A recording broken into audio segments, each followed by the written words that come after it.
Washington, White House National Security Advisor Jake Sullivan spoke by phone with Saudi Arabian Crown Prince Mohammed bin Salman on Tuesday amid signs that the Saudis and their Iranian ally the Houthis in Yemen are making significant progress towards a lasting end to their civil war. The Crown Prince, often referred to by his initials MBS, has a strained relationship with President Joe Biden over human rights and oil production concerns. But de facto Saudi leader and the president's chief national security advisor has decided to speak out amid encouraging signs to end long and bloody war, Biden's top priority. The call comes after Saudi diplomat Mohammed bin Saeed al-Jaber met on Sunday in the Yemeni capital Sana'a for talks with Houthi officials aimed at speeding up talks to end the war. The White House said in a statement that Sullivan welcomed Saudi Arabia's extraordinary efforts to pursue a more comprehensive roadmap to end the war, and offered the full U.S. support for these efforts. A civil society official familiar with the ongoing negotiations said a deal was imminent and could be reached in the next 7 to 10 days. The official was not authorized to comment and requested anonymity to discuss sensitive private talks. The White House remains cautiously optimistic about the road ahead. But the two sides still have work to do and negotiations remain complex, according to a senior Biden administration official familiar with the negotiations.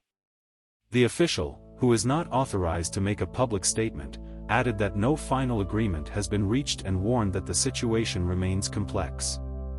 Biden's special envoy for Yemen, Lenderking, is being sent to the Saudi capital, Riyadh, this week for follow-up talks with Saudi officials, the White House said.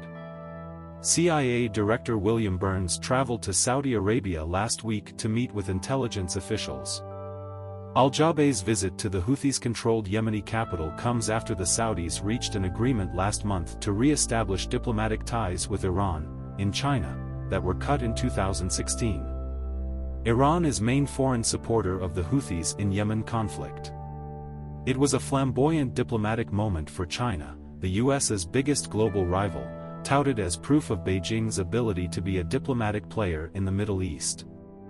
White House officials say significant progress has been made in several rounds of previous talks hosted by Iraq and Oman, long before the agreement was announced at a ceremony at the National People's Congress in China last month. Since last month's announcement, China has not played a major role in resolving the Yemen conflict, according to a Biden administration official. Sullivan, the Crown Prince, focused largely on Yemen, but also discussed Saudi Arabia and Iran re-establishing diplomatic ties, Iran's nuclear program, other issues. Iranian ally Houthis captured Sana'a in 2014, forcing the internationally recognized government into exile in Saudi Arabia.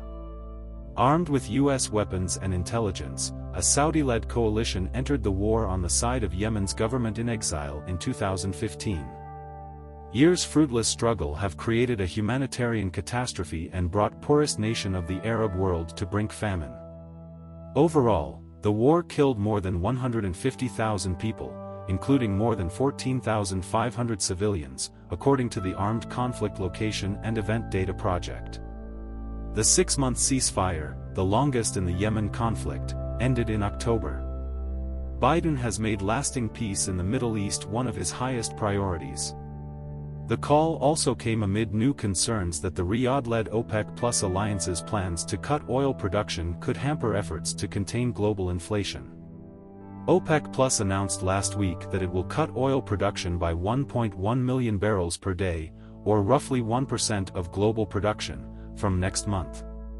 The Saudis said the production cuts were precautionary and helped boost prices at a time when the world economy was slowing and oil demand was falling. However, with the cuts announced in October, world oil supply decreased by 3%. April's announcement could have a ripple effect on U.S. economy in the form of higher gasoline prices, possibly forcing Federal Reserve to be more aggressive in rate increases to curb inflation. The official said Sullivan and the Crown Prince discussed macroeconomic issues but did not dwell on the OPEC move. As a White House nominee, Biden promised that Saudi rulers would pay the price for their human rights records. But in July, Biden decided to visit Saudi Arabia, amid rising pump prices around the world. During his visit, he fist-bumped the crown prince, whom he had once excluded. Relationships took another rocky patch last fall. In October, the president said there would be consequences for Saudi Arabia if the OPEC+ alliance took action to cut oil production. At time, administration said it was re-evaluating its relationship with Kingdom in light of oil production cut, which White House officials said helped Russia, another OPEC+ member, soften financial blow caused by US and Western sanctions on Moscow. Management's response to last week's production cut has been much more moderate, and Biden said, "It won't be as bad as you think." Separately, Senator Lindsey Graham of the Republican South Carolina met with the Crown Prince in Jeddah, Saudi Arabia, on Tuesday. Graham said they are addressing trade between the countries as well as ongoing reforms in the kingdom. The Saudis announced last month that the two national airlines will order up to 121 jet aircraft in a deal worth $37 billion from American aircraft manufacturer Boeing. "I look forward working with Republicans, Democrats in administration and Congress see if we can take US-Saudi relations the next level, which will bring tremendous economic benefit. Both countries bring much-needed stability a troubled region," Graham said. Associated Press writers Josh Boak and Noman Merchant contributed to the reporting.